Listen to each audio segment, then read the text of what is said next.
In previous lessons, we've talked about how the Articles of Confederation wasn't working, so the Founding Fathers got together and they started a brand new government, a republic. And you know that the Constitution is the foundation of the government.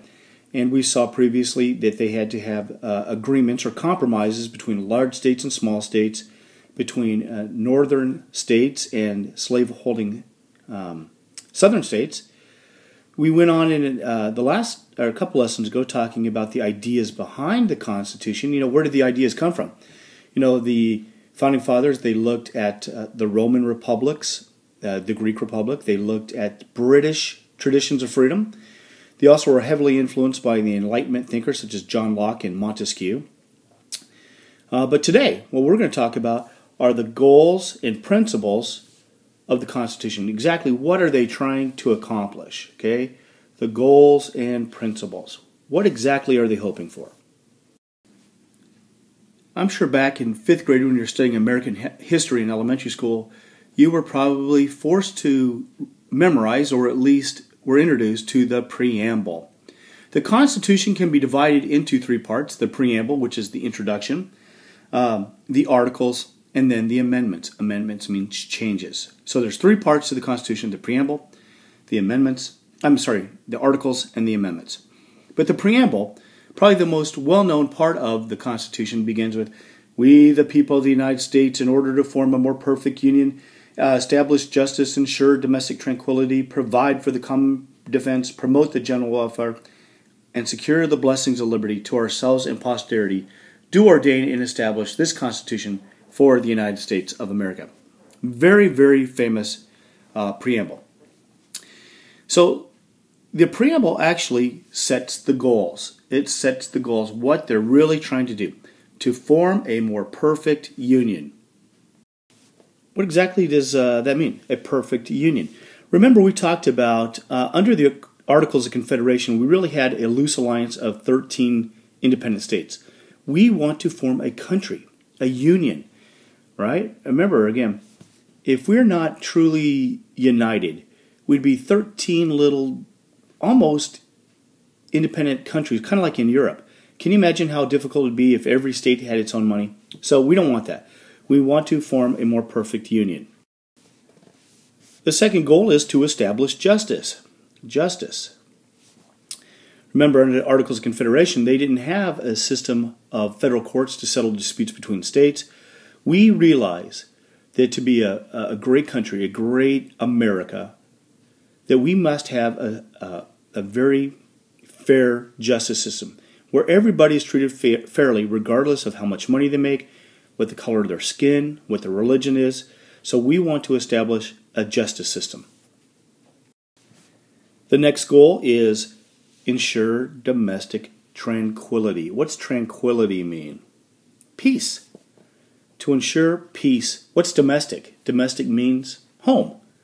To ensure peace at home, right? Our people should live in a peaceful society. The thing that kind of jumps to my mind is, think about the National Guard. Every state has a National Guard and an Air National Guard to ensure there's peace at home. Excuse me, not necessarily from attack, even though that could certainly be the case, but we're looking at a way to provide peace for home.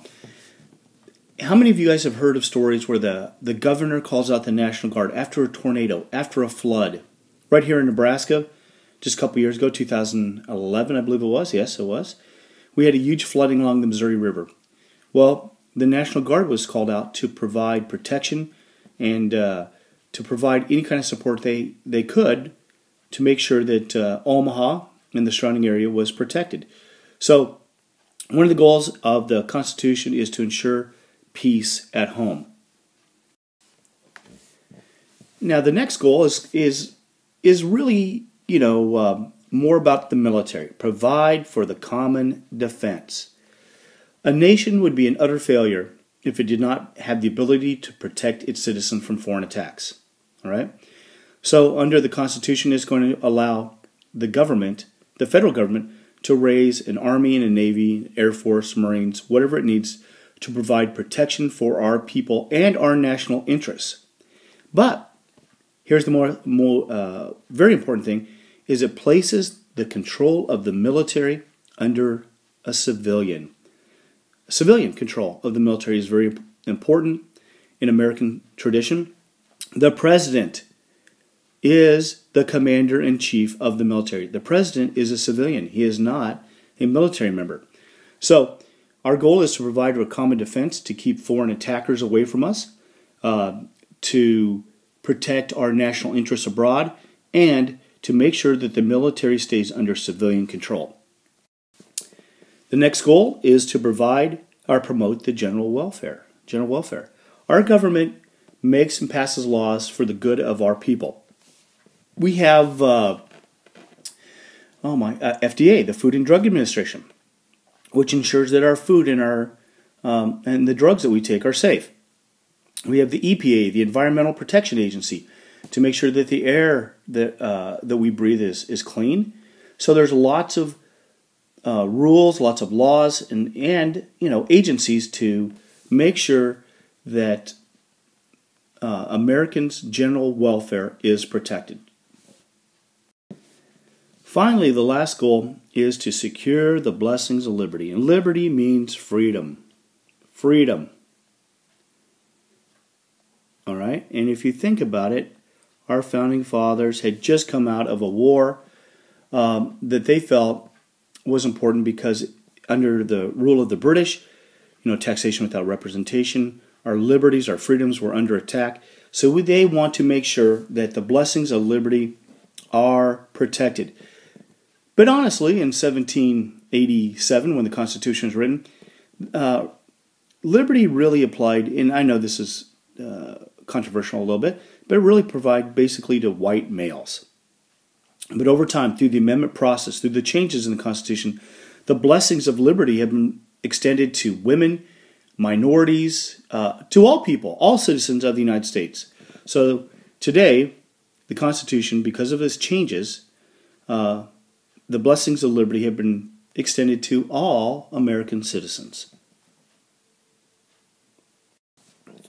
So there you have it. That's the preamble. The preamble sets the goals. To form a more perfect union, establish justice, ensure domestic tranquility, provide for the common defense, promote the general welfare, and secure the blessings of liberty. So in September 17th, 1787, this was the Constitution right here. That's it. It was the Articles. Okay, and there were 7 of them. Article 1 says what Congress can do. Congress is the legislative branch.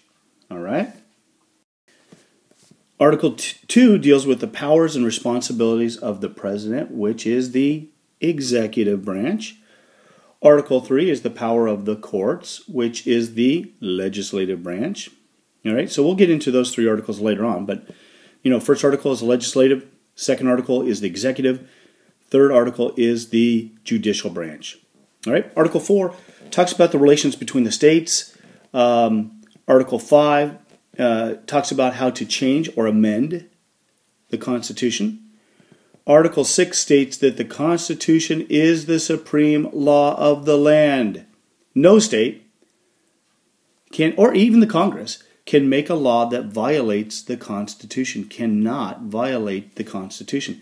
The United States the United States Constitution is indeed the supreme law of the land. No law passed at the local, state, or federal level can violate the Constitution. And finally, Article 7 tells how the states are used to ratify the Constitution. Remember, in September 17, 1787, this is just a piece of paper. It's not the Constitution. It's not the government until the states ratify it. All right, the third and final part of the Constitution is the amendments. The changes. All right, amendments means changes. All right, and in over 235 years, there's only been 27 formal changes to the Constitution. And 10 of them, the Bill of Rights, happened immediately. This great document that we have, the Constitution, really the interesting thing about it is, we've talked about this previously with the the battle between the Federalists and the Anti-Federalists. The Constitution, the way it was originally written, it wasn't perfect. It wasn't even close because it did not have a Bill of Rights. So, the third part of the Constitution are the changes. We'll get more into the Bill of Rights and what each one of those 10 amendments, the first 10 amendments, the Bill of Rights, talks about in a later lesson. But just for today, know that the amendments are the third and final part of the Constitution. If you remember at the very first slide, we talked about the goals and principles of the Constitution. The preamble set the goal, okay? So now I want to talk about the principles that our founding fathers had when they wrote the Constitution. All right, the very first principle is popular sovereignty. Popular sovereignty. People have the right to alter or abolish the government. Remember, the king, these people had lived under a king that had said that he is there because of divine right, that God had wanted him there. All right? But under the Constitution, it's we the people. The people, right? We the people created this government. So therefore, the people have the right to alter or abolish it. So that's a very important principle.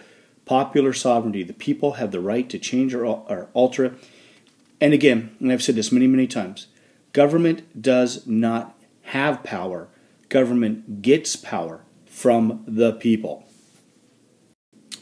In much the same way, the second principle of limited government comes out of the idea, that they lived under an absolute monarch, a king, and they don't like that. They like limited government. Government only has the power that the Constitution, remember the Constitution is we the people, give it.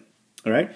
And everybody in America, from the president to the lowest citizen, has to obey the laws. All right? So limited government only has the power the Constitution gives it. It can't take on more than the Constitution allows it. So the second principle is limited government. To help ensure that the government is limited, our founding fathers believed in the idea of separation of powers. And if you remember from a previous lesson, the idea of separation of powers comes from Montesquieu, all right, where you divide the government into three branches. Three branches is the legislative branch. The legislative branch makes the laws. The executive branch, which is the president, carries out the laws. And the third branch is the judicial, which makes sure that the laws are interpreted correctly and applied fairly. Okay? So separation of powers. Going right along with that is the idea of checks and balances. That each branch of the government can limit the power of the other two. Okay, limit the power of the other two. So, and we're going to get into this more, again, I promise you, in just a few lessons. Okay. The executive branch, can you imagine if we only had the executive branch? The president made the laws, the president carried out the laws, and the president decided if the law was applied fairly. Well, you'd have a dictator, right? And they don't want that. They want to make sure that each branch of government does not get too powerful. Therefore, they set up rules that the other branches can limit the power of the other two. So that's very important. Okay, I'm going to go ahead and just give you a couple of the ideas on the checks and balances. Okay, the executive branch. Okay, how can it check the legislative branch? Well, it can propose laws. The president can propose laws. The president can veto laws. Remember, we've talked about that. Can call a special session of Congress. They make appointments, and they negotiate with foreign treaties. All right. So that's how the executive branch checks the legislative branch. How does the executive branch check the judicial branch? Well, the president is the person who appoints the federal judges. And also, I don't know if you guys know this or not, but the president can grant pardons to federal offenders. All right. So if you create a federal crime, commit a crime in the federal court system, the president could pardon that person. Yeah, and it happens actually pretty frequently, mostly for white collar crime. if you go out and murder somebody, I doubt the president's going to pardon you for that. All right. So how does the legislative branch check the executive branch? Well, the executive branch can override a presidential veto with 2/3 vote in the Congress. It confirms executive appointments the president appoints, but the Senate, you're going to find this out later, has to confirm it. The Senate also has to ratify treaties. And here's the big one a lot of people don't know. Presidents do not declare war. No. Congress declares war. Now, the president can ask for a declaration of war, but the Congress, which is the House and the Senate, must give that to him. The Congress and the legislative branch appropriates money, so the president might ask for money. Well, the legislative branch has to give him that. And if the president does something wrong, does something that can be termed a high crime or misdemeanor, he can be impeached in the House of Representatives, which means charges have been brought up against him, where he then goes on trial in the Senate. So the legislative branch could remove the president if he is convicted of committing high crimes and misdemeanors, and we'll get into that later. The legislative branch can also check the judicial branch by in these ways. The Congress is the one that actually creates the lower federal courts. They can, just like they can impeach a president, they can impeach and remove judges. They can propose amendments to overrule a judicial decision. And they approve appointments of federal judges. So the president's going to, appoint a judge, but the Congress can approve the appointment of the federal judges. Okay, finally, how does the judicial branch check the executive branch? He can declare an executive action unconstitutional. The president has a lot of powers, believe it or not. A lot of executive orders that I may get into later. But judges can say, hey, those are unconstitutional. You can't do that. And how they check the legislative branch is they can declare an act of Congress unconstitutional. And I promise you we'll get into those. There's been many times Congress has passed laws that the Supreme Court has ruled unconstitutional. So those are the ways that they can check and balance each other. The next principle is federalism. Federalism, and I've talked about this in class, is the division of power between the state. Whoops, what happened there? Hang on just a minute, get my pen back up. All right, I think it's working. Between the state, maybe. Yep, state and federal government.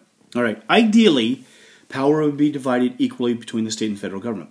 Now, let's talk about some of the powers that the federal government has. Well, the federal government can coin money, and it can declare war, and it regulates trade between states. Remember, under the Articles of Confederation, it didn't have that power. All right, but states regulate trade within their own state borders. They make the rules for the elections. They run the schools. They decide marriage laws. They decide driving age. So there's lots of powers that the state has that control the citizens in their states. But remember, again, states don't control it because we, the people, have elected representatives to the state government as well who make the laws for us. Okay? So federalism is the division of power between the state and the federal government. The next principle is republicanism. And you remember what a republic is. A republic is a government which is ruled by the people that elect representatives to speak for them. All right. So every citizen of the United States has representatives at the state and national level. Now, these people go to Washington, D.C. They don't call up every single person in their congressional district and say, hey, what do you think about this? What do you think about this? Do you think I should vote for this way? No, once they're there, they're representing you, and now they're going to ask for opinions, obviously, but they're going to vote based on what they think is best, hopefully, ideally, what's best for the people of their congressional district or their state if they're a senator. Okay? So that's the idea of republicanism. The citizens elect representatives. As we talked about earlier, it's just logistically impossible for the people, all the people, to be everywhere to take part in government, so we elect representatives. Finally, the last principle is individual rights. It is very important that the people's rights and freedoms are protected. I mean, that goes all the way back to the Declaration of Independence. Life, liberty, and the pursuit of happiness. And the goal and principle of the Constitution is to protect the individual rights and freedoms, right? But remember in 1787, they're not listed. So that's why we have to make changes to the Constitution, which is the Bill of Rights, which we'll get into later. So there you have it. You have the goals, which were set by the Preamble, and then the 7 principles, what our Founding Fathers wanted our government to do. All right? Good job, guys.